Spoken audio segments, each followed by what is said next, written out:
Welcome to the HardReset MOTOROLA Moto E22, and I'll show you how to mute ringtone on this device.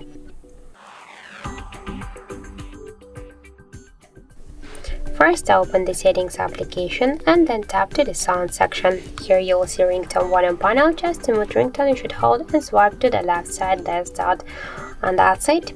Also, we have one more way how we can do that. Just first press up or down volume button. Then tap here to these three dots and you open the same sound settings. So we can see here all volume panels.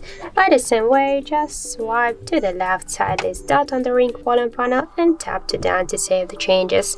So that's it. Thank you for watching, and if you find this video helpful, don't forget to leave a like, comment and to subscribe our channel.